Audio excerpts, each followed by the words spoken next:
Alrighty, we're live streaming. Let me get the backup recording started. Conference recording started. Alrighty, hello and welcome to the Life Breath Club's weekly meeting for August 4th, 2014. This is Carrie Tucker, the Life Breath Coach. So happy that you could join me here today. Spending an hour each week focused on your awareness of your breathing and the power that it can give you to transform your health and your life is an awesome focus to begin each week. Think and Grow Rich is a wonderful book about largely about masterminding, about meeting with like minds to accomplish a purpose. This week I sat down a couple times to plan out a little bit of an outline for today's call, and I became very still and thoughtful each time I did, and I just felt that I should leave it be and enter into this space with a really open heart and see what comes up. What I shared with you all and how I titled today's call was here, let me pull up the quote so I share it accurately. It's a quote from Carolyn Miss. It's right here. I had pulled it up and closed it evidently. I listened to a wonderful lecture from Carolyn Miss. She's an awesome lady, and it was a quote she shared that really grabbed me. She said that nobody is immune from any tragedy, and nobody is disqualified from a miracle. And she was speaking about it in the context of health and spirituality. I loved that she suggested that a person can be free of cancer one day and have stage 4 cancer the next day, because energy really doesn't take time into account. And I had to roll that around in my head, right? The Increase Your Oxygen free ebook that you get as a free member of the Life Breath Club discusses the 7 stages of disease. So how disease progresses from lack of nervous energy that makes us low on fuel, resulting in increased toxicity in our body. Well, we don't eliminate the waste and restore and rejuvenate the way that we need to if we don't have enough energy to accomplish that purpose, right? And then the irritation that results from this accumulating toxicity can almost cause a stimulating, almost euphoric effect. Yeah, it almost doesn't feel like disease, this 3rd stage of disease. Sometimes. The 4th stage of disease, inflammation, it really gets your attention. You really understand that all is not well when you enter into the 4th stage of disease. And yet, you can really get used to the 4th stage of disease, right? You can sore, aching muscles, chronic issues that, you're quote-unquote just getting old, right? And so we begin to stop noticing our own suffering. And so from this place of living in the 4th stage of disease, right, we're cancer-free, but we're really living with advanced disease. Right? Some of the symptoms of inflammation that I thought we might talk about today to maybe make us all a little bit more conscious of the disease process we've grown accustomed to. It's just our normal.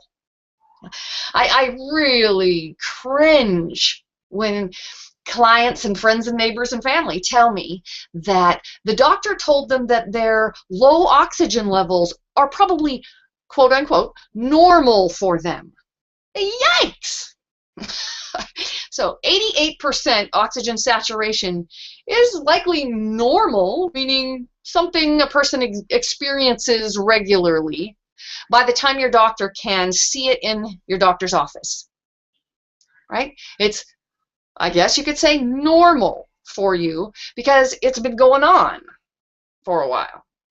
But 88% oxygen saturation is normal for a dying person, right? But dying is normal, right? We're all going to die. Dying is a normal process. Right? So hospice understands what people are going through and how to support them. It's a normal thing, right? So is disease. It's normal, right? So if at any point in our progression we say, well, that's usual. I've been doing that for years, right? Somehow we think that life-threatening illness will be noticed, that anything we're noticing now that's not killing us is okay, right? And that's where the problem lies, right? And we become comfortable with harmful symptoms that are intended to get our attention. So we ignore them. They don't accomplish their purpose to get our attention, to call us to action, to call us to change, because we're used to it, right? So what does inflammation look like? This fourth stage of disease that we can grow used to and ignore, right? What does that look like? You know, stiff and sore, I mean, we might call that, give it a label of arthritis. You know, maybe even before the doctor calls it that, right? Because it runs in our family. We're good at labeling our symptoms, especially if the label isn't scary. Right? I really believe doctors are guilty of this as well, right? They don't want to call you heart failure. Well, that's just not common practice, right? And malpractice is treating you differently than other doctors treat you. You know, your doctor can kill you and not be guilty of malpractice so long as he's doing what every other doctor's doing. Right? And it's a leading cause of death, right? Prescription drugs as well as medical mistakes are a leading cause of death. We don't even list them. The CDC lists diseases and accidents and violence, but really pharmaceutical deaths don't even make the list, even though their numbers place them on the CDC's list. Why is that? You know, are we really a nation in denial? A planet in denial? Well, largely yes, because it's profitable. It's more profitable to drug your symptoms than it is to help you understand what health is and help you get there. Yeah, it's really not a very profitable thing to do. I see many folks on the internet are trying to profit from wellness. Hooray! That's a lot more admirable than profiting from illness. Though they are probably experiencing the same thing I'm experiencing. That folks will cough up $5 a day for a Starbucks. And that adds up, boy. Do the math. But investing in their health is something they are hesitant to do, right? They really want to rely on their insurance for those things that they need to manage their symptoms, right? Even nutritional supplementation.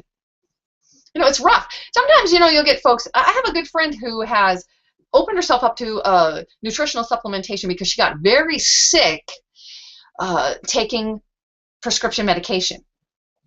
And she was in a pickle. And she bumped into someone who was in a multi-level marketing company. I think it was Juice Plus. Longevity is the one I've been playing with and really am happy exploring these days. But Juice Plus is not one I would warn anyone about. In the past, before I really began to promote one specific nutritional supplementation company, I used to really advocate for muscle testing. Muscle testing is very scientifically documented tool, yeah, and I also encouraged folks to just be safe and test their blood pressure frequently whenever they start a nutritional supplement. Because the nutritional supplementation, even food, can really help you to detox in a way that restores optimal health. However, nutritional supplements, these are concentrated nutrition, right? And sometimes they cause more detox than your body can really manage, really stress your liver and drive your blood pressure up. That is really a concern. So we want to just take into account that good is great, but more is not necessarily better if you're not strong enough to handle the fuel and the power that comes with powerful nutritional supplementation. Yeah, detoxification is good unless it happens too fast and stresses your body, right? And yet, when folks, this friend of mine right now, she's very excited about her nutritional supplementation because it has resolved the issues that were going on around prescription medication, and she's completely off prescription medication. So she's stoked. This is a lasting effect that really might serve her well. Though other folks that I've found, sometimes they forget the issue that drove them to try nutritional supplementation in the first place. And once it's gone, they tend to minimize the importance of the nutritional supplement in that healing process, right? We tend to miss the point, right? Simple healing that we can create for ourselves. I love Life Breath advisor Jesse Dingler has shared with me a powerful technique for erasing pain. And at first I was a little, I guess, open to exploring it, and yet a little bit unconvinced, right? When you have really significant pain, yeah, that prevents you from standing upright, that has you limping, that's making you crazy, right? It's hard to believe that you can erase it in a short period of time. Like under an hour. Like, come on now. But wow, that is something that I think really gets your attention. Yet, giving attention to your breathing, to really more and more often, you show up each week to the Life Breath Club's weekly meeting, or you catch that recording, especially at the same time every week, same day, same time every week. If it's not this time, it doesn't work for you, but you really devote it time and really get in the consistent devotion to an hour of awareness on how powerful breathing is. You will find that you give it more of your attention throughout the weeks between that committed space, that committed hourly space to focus on breath. And when you begin to focus more consistently on your breathing, just straight spine, right? Settling into the bowl of muscle at the bottom of you, because all that tension squeezes your lungs, right? And just relaxing so that bowel content can settle out of the way. Right? Your bowel is a very large organ that travels all around your abdominal cavity, right? You've also got your liver, you also got your stomach on top of that long colon, right? And which the stomach is where food goes when you swallow it, is so much higher than most folks think. Now, you think your stomach is like behind your belly button, and it isn't. Right? Your stomach is tucked under the left side of your rib cage. Yeah, and so this bowel, abdominal content really does need to settle into the bowl of muscle at the bottom of you in order to get out of the way of your breathing, right? So I encourage you, walk your butt cheeks apart, yeah, up tight. That's a very valid expression. Tight ass, excuse my language, very valid expression, right? When we relax this bowl of muscle at the bottom of us, right? Because we don't have to contract and work those muscles, yeah, our butt being the bottom of it, but our sides, our back, our low belly, right? Those are the sides of the bowl, all those muscles, and they all support equally, right? So we suck in our gut. And end up with a swayed back. Take a look at yourself sideways in the mirror. Yeah, swayed back is not good. Sucked in belly, not good. Yeah, we're not allowing the bowl. Right? We've got to allow the bowl to relax so our guts can settle into it. Right? And as we give awareness to our straight spine and take a look if our head is hanging off the top, the front, or are we searching for the support? Yeah, the support for our head from our spine and our muscular system, right? And then from there, really we're just trying to relax and slowly exhale. Dr. Majid Ali's wonderful technique, feather breathing, is something that we used to really utilize a lot. I really like to encourage folks to give it a try and play with it, but to remember that you won't think your way to better breathing. So really focusing on controlling your breath and slowing it down, and exhale, hold, exhale, hold, exhale, hold. It's a very awesome technique, that feather breathing technique of Dr. Majid Ali, but you won't think your way to better breathing, meaning you can't rely on controlling that feather breath in order to shift our biochemistry to a healthier place. It's just an attempt to coax ourselves to a more healthy biochemistry, right? As we begin to take on, savor our carbon dioxide, retain a little bit more carbon dioxide. It's not all bad. Carbon dioxide is good for you. We understand that it reduces inflammation, does a lot of good stuff for us, right? And as we increase our oxygen, it also frees all the oxygen. As we increase our carbon dioxide, it also frees the oxygen in our blood to really get where it needs to go. So we're increasing our oxygen by increasing our carbon dioxide, by allowing it to accumulate. Yeah? And it might feel air hungry, it might feel uncomfortable, but we know that relaxing and working with that will slowly but surely shift your biochemistry.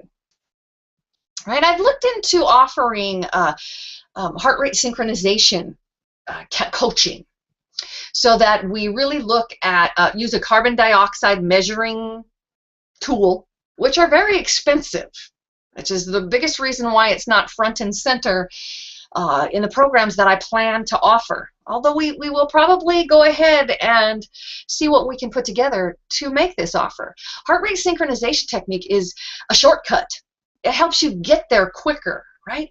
But the heart rate synchronization, right, when we have a fussy heart that has arrhythmias and hippity-skippity, and it's very normal. Actually, folks can live like that for many decades, but it's a very health draining when we don't have heart rate synchronization, right? So as we really take a look at how do we create that, it really all begins with a healthy carbon dioxide level. That's why I've really found that, short of investing in this very expensive carbon dioxide monitor, that really just encouraging folks to laugh more, to come together and remind each other to focus on our awareness of our breathing, and to really just become a community. The Life Breath Club is about giving people the support they need, the love they need to continue to self-nurture over the long haul, right? Nobody is immune from any trauma, and nobody is disqualified from a miracle. So the miracle of healing lies there within our awareness to this slow shift in our biochemistry, right? Miracles can happen, right? And as our biochemically slowly shifts, we may not completely notice the healing in our body. In fact, others may draw it to our attention first. Oh, you're looking so well. Right? In fact, you might even have more energy gradually to the point that you forget how tired you used to be. There's also a lot of evidence of cancerous tumors spontaneously disappearing. Check it out. Google it if you don't believe me. That literally healing is vibrational. Now, what could be more a rhythm in your body than your heart? The vibrational frequency of a healthy heart is very healing. So heart rate synchronization brings us to this healthier vibrational frequency. It's a healing frequency. And coaxing, a savoring of carbon dioxide, resulting in much more availability of oxygen, yeah, increasing our oxygen.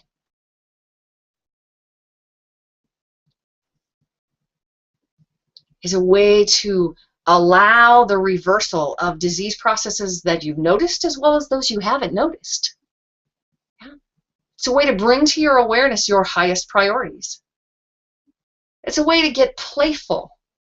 Yeah. So you make this a game and you really enjoy this process, you're more apt to be consistent. Right? So miracles are about having fun. You know, take a look at this. Take a look at this. Do you believe in miracles? I guess you'd have to start there, wouldn't you? Yeah? Nobody is immune from a tragedy. Carolyn Miss's quote really got me still.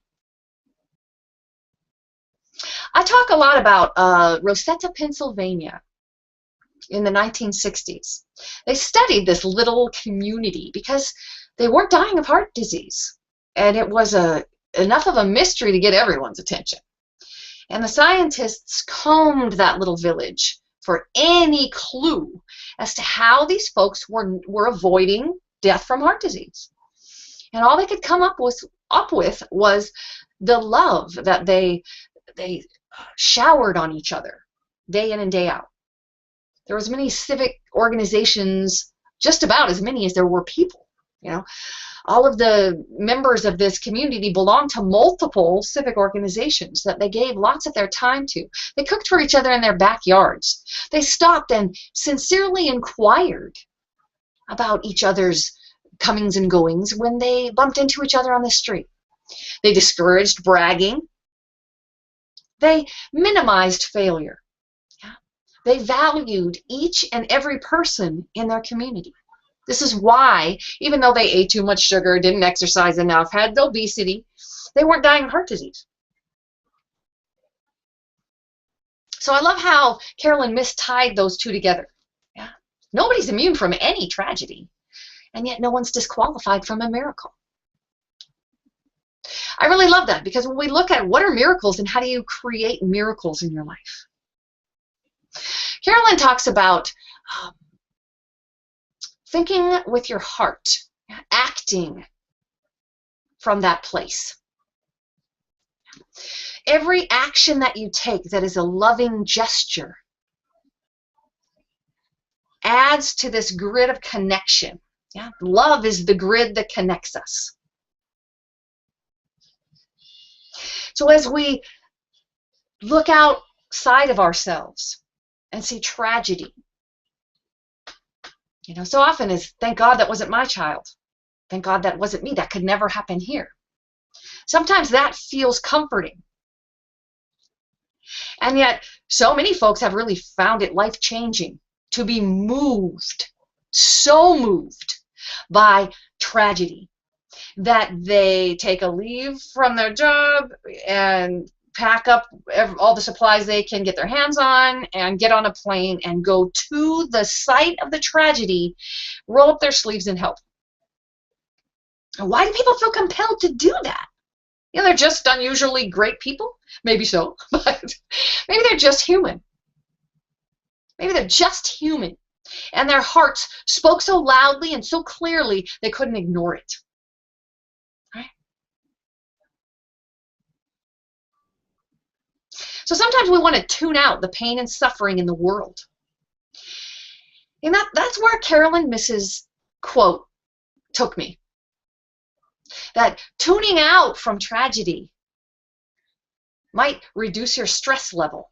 And if you're sick, you're thinking that's the best thing, right? Because I'm always telling you folks, don't watch the news. Yeah, it won't change because you know it, right? And yet when you walk down the street, if there's horrific tragedy going on in the world anywhere, you're going to hear about it in the grocery store in line, aren't you? Right? I had a teacher who taught me that not all of the emotions I felt were mine. It was a learning curve there for me. She started by pointing out how effectively I could feel, say, anger in a room as I entered it. Even say you walk into a grocery store and someone is in line is agitated that they've been waiting so long. You can feel that, can't you? I mean, boy, can you feel that easily. In fact, after she pointed this out, I remember standing in line at the grocery store or wherever, and the bank, wherever, and becoming aware of someone's emotional turmoil before I actually saw it. I could feel it. I'm like, wow, irritation is standing behind me. I became very aware, right? And when you look at the way that you nurture and care for your family, right? If they're suffering, you take that on, right? I often said when my children were real little, when my girls were very young and sick, that I would rather be sick than watch my children be sick. It just hurt my heart. I have cared for friends who shared with me something that upset them, right? And maybe it didn't upset me, but it upset them. And so I listened, and I offered perspective if I thought it might be helpful.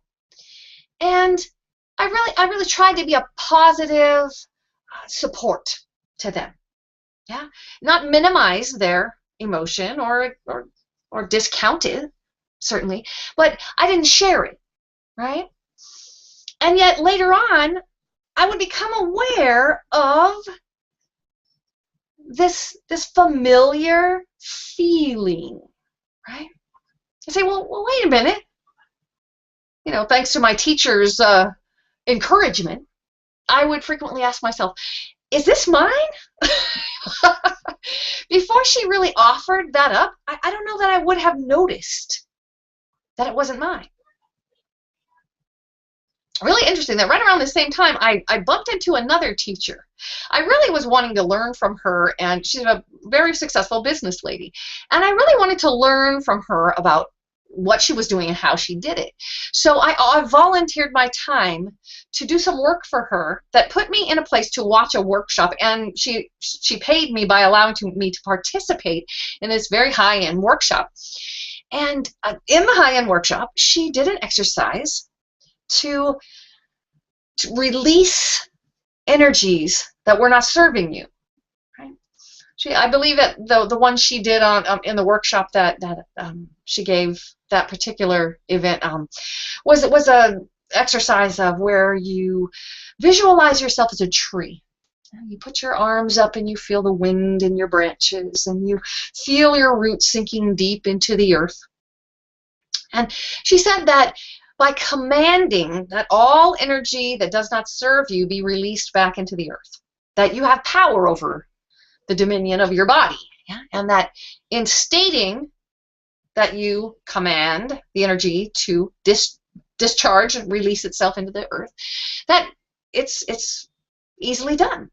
And I had to give it a try.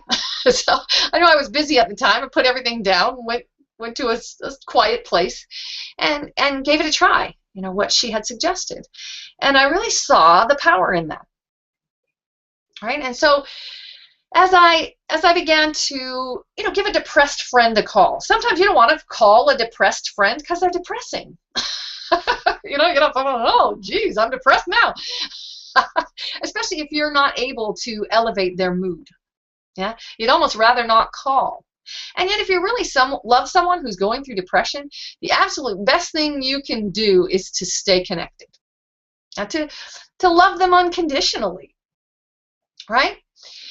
So you've gone ahead and you've picked up the phone and you called your depressed loved one, and you've gotten through the conversation, and you either made a difference or you didn't, whichever you leave the conversation feeling, and yet when you hang up that phone, you are likely to feel the sticky negative emotion, right? Negative emotions are so sticky, they just seem to rub off on you and get under your skin.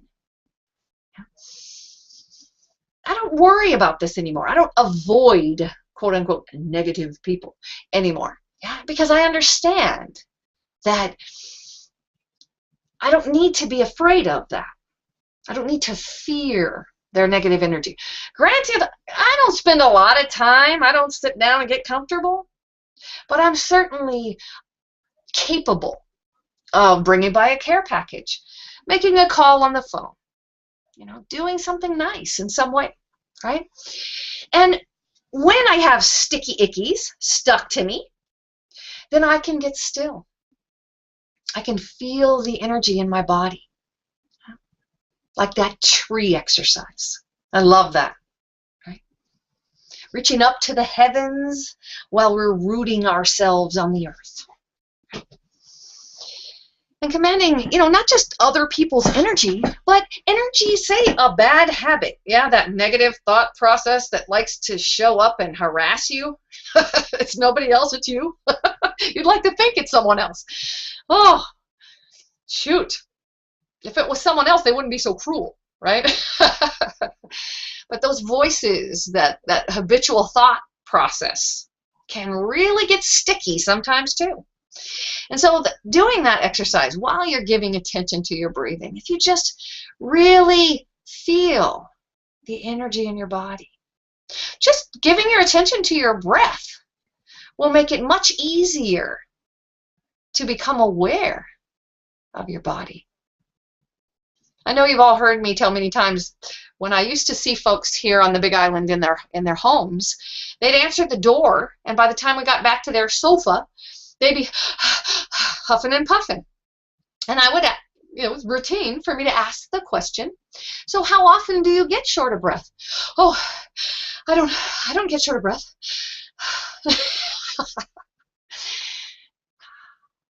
So that part of that is getting used to it and ignoring that, right? But part of it is simply not being aware of the energy in your body. So I really love, keeping in mind that when we see, feel, acknowledge tragedy in the world, that instead of really quickly shifting to a place of protection, can you have courage in the face of tragedy? Right? That anybody, including me, is not immune. I love what Mr. Rogers' advice is around tragedy. He says, look for the helpers. If you can't be a helper, that's the next best thing. Look for the helpers. Look for those who want to ease the suffering. Look for those who show up and roll up their sleeves to find missing people, dig them out of the rubble. Yeah, tragedy, right? But tragedy is also misunderstandings that cost us loved ones, right? Tragedy has many faces, but they're all something you might tend to avoid, right? It's something you feel the need to protect yourself from. I know that's why I don't watch the news. And yet when news finds its way to me, it was years back, I remember that, I believe it was the beginning of the conflict in Iraq, perhaps. I forget. I wasn't watching the news at the time. But I remember someone saying something to me that was so foreign, I had to go look it up because I was unaware of world events. But like I say, they'll find you, right? And when they do, I generally give it my attention long enough to explore truth, long enough to pray for those hurt by tragedy, long enough to pray for peace, give my attention to peace, right? Tragedy is useful that way, right? And really embracing the fact that we are one. And I was saying earlier that love is the grid that connects us all. And we truly are connected. We are one. And we can support this oneness with our loving action. We can disconnect from the grid. It's detrimental to ourselves. It's detrimental to the planet. So allowing tragedy to be the fifth, sixth stage of disease, right? That where a mass forms. We understand induration is a sack of yuck your body is isolating from the rest of your organism there to protect you. It's not cancer, right? Induration is the sixth stage of disease, and it's the point where your body tucks away waste and toxicity so that it can't hurt the tissues and organ systems that you rely on for your vitality and your health and wellness, right? So we're not cancerous, but certainly induration gets our attention. Even a pimple, which is induration, gets our attention. Yeah? A large mass in a place that puts pressure and causes pain gets our attention even more. Right? Even if it doesn't hurt and it's only visible, it gets our attention. Hooray, right? We've got our attention on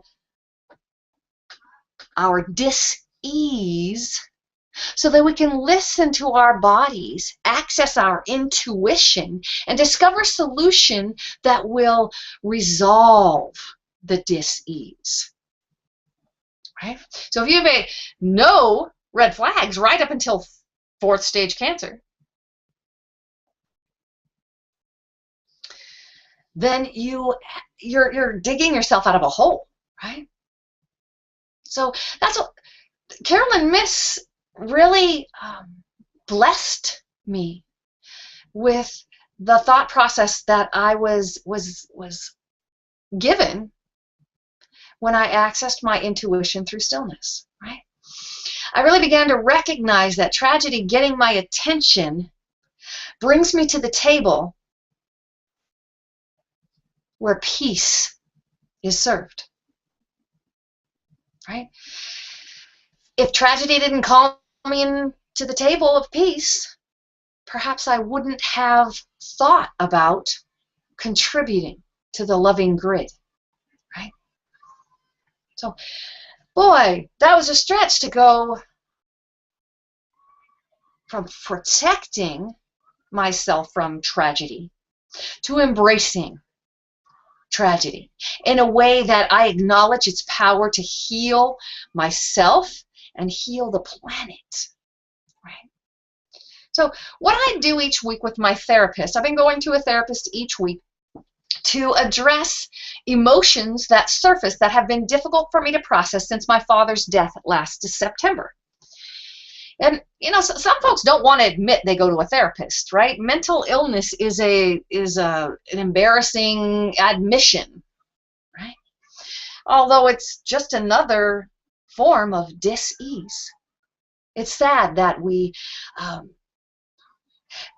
really do look upon mental illness as though it's an insult, right? Get help, you know. we use it as ammunition against those we want to tear down. Yeah. Oh, she's just nuts. Now go talk to your therapist.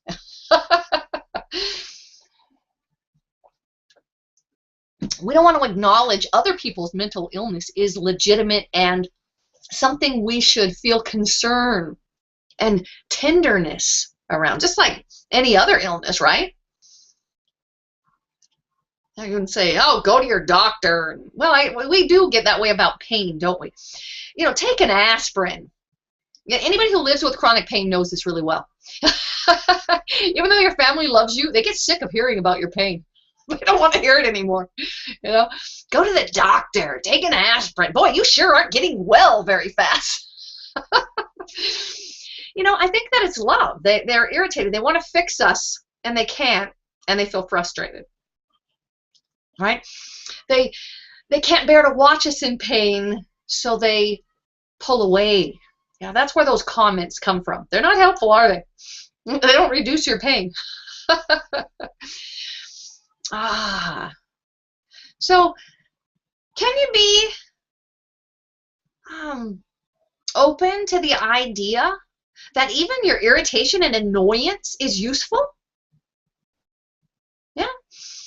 So if you feel irritated with something, you feel annoyed by something, do you just need to get away from it? Or is it useful to focus on the irritation or the annoyance? Yeah, just focus. No thought process required. Just focus on it. Breathe into now. Presence precedes our senses. Ow! Sorry, I didn't mean to scream in your ear. That hurts. The sliding shelf for my keyboard just fell out of my desk onto my foot. Okay, tragedy. Oh, make light of it, but it's a really heavy subject here today on the Life Breath Club. But I love what Chad Kubo, wait, maybe I got some buttons being pushed here, funky things going on. Hopefully I didn't mess up our recording. Everything's on the floor. Oh, Lord. Here, let me see. I'm getting a warning message. Let's make sure we're still recording. Ow, my toe hurts. Okay, back to what I was saying there. I love the 7-step process that our Life Breath advisor, Chad Kubo, the life dance coach, offered us, that it takes 7 steps to create any change in your life. Absolutely any change in your life. Stillness, getting still, breathing into now is what I mean by breathe into this present moment. Yeah, get still. Become present. Presence precedes your senses. That means any thought, any sensing sensation, all of that is in the past. You're only aware of that if it already happened, right? Presence precedes your senses so that you can become aware. That's that 3rd stage of aware, right? And this is where we also access intuition. Your intuition is really a big part of that 4th step, which is beginner's mind, creating a new mind, seeing your problem from a different perspective. You can't get anything different by doing what you've been doing. You also can't solve a problem with the same mind that created it. Right? And getting still, breathing into this present moment, yeah, and really honoring and really attempting to stay in presence, right? Create a blank mind until the next thought comes up, and then create a blank mind, right? To stay present. Practice makes perfect. The longer you practice, the longer you'll be able to stay in presence. And the more you practice, the longer you'll be able to stay in presence, right? And as you enter into that still, quiet, present space, yeah, that awareness that comes is your intuition, right? That beginner's mind is an intuitive insight, right? And with intuitive insight, you have a new mind. You can solve your issues because you're not approaching it with the mind that caused the problem, right? When you get there, yeah, your intuition can suggest a good daily practice, right? So minimizing exposure to negativity, right? Negative people, news. Yeah, happy news doesn't often make the news, right? But minimizing is a great daily practice. It's really powerful when we acknowledge that there's nothing to fear but fear itself, and that we can shine a light in the darkness. right? And if we need to become aware of news, perhaps we get it from another source rather than an hourly session of marinating in it, right? That if we rely on certain people who who um, who keep in touch with current events in a way that I love. I think I'm going to curate a post on the blog. I've been wanting to get back to blog posting. My health is really improving. The compounded eardrops that I had made for me, yeah, didn't exist until I had it created just for me, because I'm that special. It's really helping me, and my energy levels really come up. So I've really been desiring to, really have that urge to get back to sharing with you all over on the heartfailuresolutions.com blog. And I want to curate a post from a really dear friend of mine. She's a retired civil rights attorney, and she has a blog that she shares with me frequently.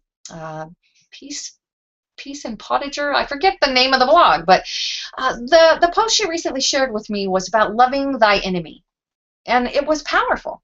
And I really realized the potential for healing that was contained in this little exchange around loving your enemy.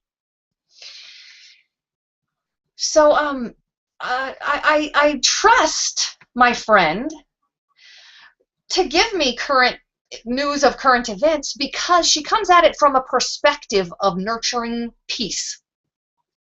Right? So her sharing isn't loaded, yeah, with blame and judgment and gloom and doom, and her perspective, her sharing is always focused on solution and love and inclusion, yeah, as opposed to exclusion, us as opposed to us and them, right? We the people. So take a look at your life when you're doing your breath awareness, right? Take a look at your life. What's healing, what's not so healing? How could what you see as not as negative, how could that actually benefit you? Yeah? So avoiding negative people isn't necessary. Is avoiding unhealthy foods, right? Do we need to eat like a rabbit 7 days a week in order to lose weight and become healthy, right? Life change, right? Maybe not. Have you ever heard of the cheating diet?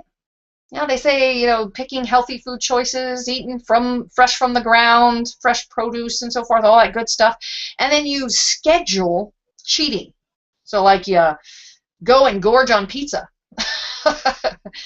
when you schedule it. And not before, right? Because it amps up your metabolism.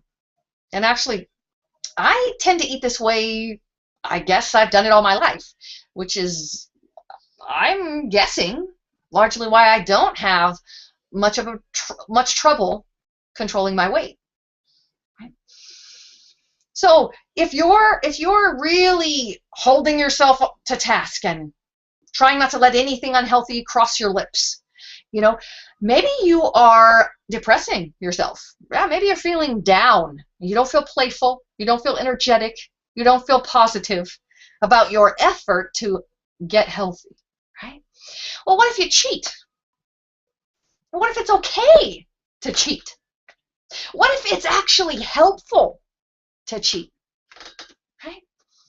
What I love is that even if you didn't know what I just shared with you, that if you get still and present and wait for awareness and listen carefully to intuition, that may not rise up and say, hello, here's some information, but you have called it to you.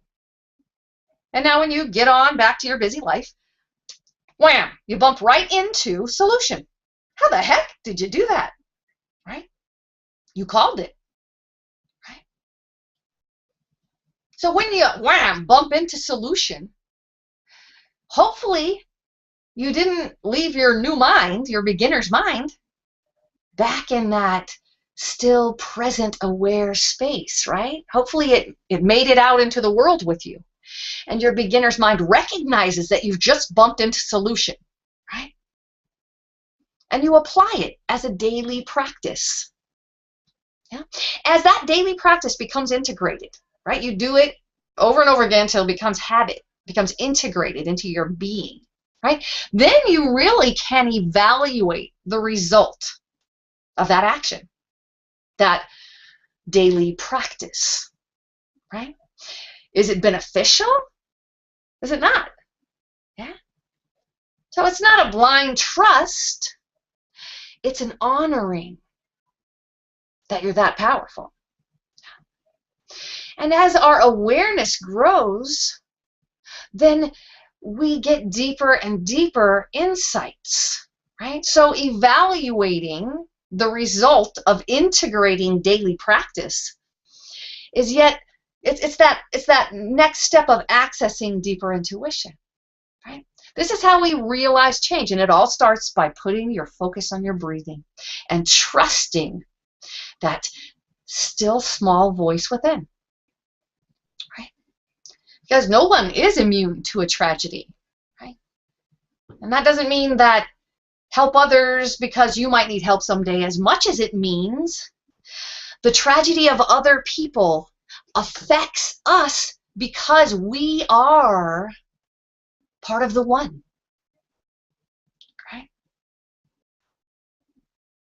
And even though you might feel like you have an incurable illness, there is such profound truth in no one is disqualified from a miracle. Nobody. Healing, what Buddha said, in the blink of an eye. Healing can happen like that. You know, I think I avoid bringing that up in this Life Breath Club space because I don't want to challenge your ability to believe what you hear in this space. And folks who are really suffering with dis-ease, that's hard to believe that you can heal in an instant. Yeah. And yet healing's relative, isn't it? When my chiropractor helped me to free my diaphragm and get it moving again, I was like, hallelujah, I don't have any pain anymore. I remember that so well. And then over the next days and weeks, I became aware that I did still have some residual pain. But in relation to the pain that I was in, I felt completely like the pain had been erased, been completely taken away, because everything's relative, right? So if healing, if climbing a mountain is done one step at a time, yeah, does the Buddha mean that in the blink of an eye you will be at the top of the mountain? Maybe he did, but you can also get to the top of the mountain by putting one foot in front of the other, never looking at the top of the mountain. No, just the next step that's in front of you. Just the next step that's in front of you. Just the next step that's in front of you. And holy moly, blink, blink, blink, I'm at the top of the mountain. Right? So I hope this life breath conversation has been beneficial for you today. I'll check the webcast side. The lines are unmuted. If anybody on the phone wants to jump in, contribute. Jessie's with us today. She always contributes awesome stuff. And I imagine you have a lot of wonderful knowledge to share with the Life Breath Club. If you do, please don't be too shy to speak up. We honor what you got to contribute to this healing journey we're on together, right? And did you take something away from the call that you can put into practice this week that will serve you over the next 7 days?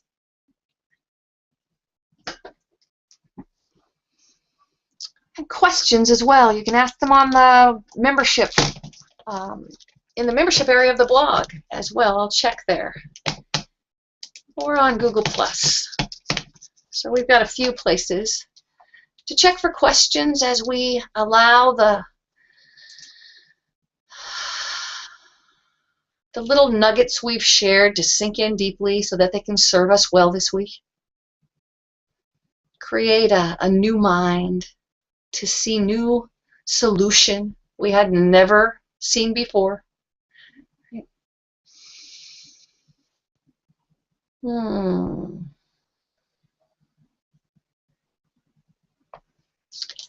Okay. I'm not seeing any questions, and that's okay. If you're too shy to ask questions publicly, you can reply to any email from Heart Failure Solutions.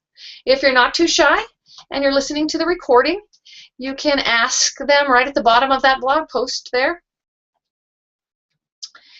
And I will see your comment and get your question answered. Do you have a SMART goal for the week from something you carried away today? I like to set a SMART goal myself each week. I think I'll take my cue from Carolyn Miss, since she really inspired this entire shared time here today. I would like to be unflinching when I acknowledge tragedy in my life. Fearless, even. To really nurture, to really shine a light so that it enhances the lives of others as well as myself. Right? Because we're that powerful. The exchange that we have with people that we pass on the street is a powerful thing. Each week, as I send you all off back into your lives from our hour of shared time, I encourage you to be kind to each other and to be kind to yourself. This is one of the ways that we can undo the damage that's done from so many who are disconnected from that grid of love that connects us all. Right? They're just lost. And when we strengthen the grid with our own loving actions, our own loving words, we make it more accessible to those who have been pulled away from the loving grid that connects us all. Right? I haven't shared the link that invites those free members of our Life Breath Club community to join the master's level. You get the curriculum, your Sacred Breathing Handbook, that really helps to explain the biochemical shift that can save you from a stroke or heart attack, that can transform your health and transform your life by really supercharging your wellness. Right? It can transform your entire life. And you get private one-on-one time with the Life Breath Coach, because even the free ebook, it's pretty darn simple. And yet, what I've found in private time I've spent with Life Breath Club members is that they miss very valuable pieces. And I have no way of knowing that until we get into planning and creating strategy for each of you, right? Then I can uncover what you don't know, right? And help you to explore it and discover it yourself. Typically, if you didn't get it out of the book, I can't tell you, but we can help you to discover more of what this insight can bring into your life in the way of healing your body, healing your relationships, healing the planet, right? But it all really begins with a breath, right? So master's level curriculum is $77, I believe, yes, and it's a one-time charge. I understand with my business advisors and the folks who have been volunteering as well as investing to help us become sustainable and continue Heart Failure Solutions and the Life Breath Club. I really do understand that we really need to shift to a monthly fee. Yet all the folks who have made their way into the Life Breath Club are founding members and will never pay another penny. So please head on over to heartfailuresolutions.com/sacred-breath, heartfailuresolutions.com/sacred-breath. That's one page that'll get you to your initiation as a Life Breath Master, and it's one way you can contribute to our community as well. But you can get your foot in the door in a way that won't cost you moving forward. You will be gifted and blessed as we move forward together in this journey of spreading awareness around the planet that we really don't need to die of heart disease. Right? Heart disease is a disease of your blood. Sticky, gummy, dirty blood is what causes heart disease. And your breath is the secret to cleaning it up, reversing the disease process that's already begun, as well as avoiding it, right? And we really can make an impact on the epidemic we're seeing in the world today of heart failure. So have hope. And if you know people that are suffering, please send them our way. We really want to help. So until we meet next week, same time, same place, be good to yourselves and be good to each other. Aloha nui. Oh my. I guess I've got to put my system back together before I can stop the recording. Okay, we're gonna get there. Have a great week, Life Breath Club. I love you all. Aloha.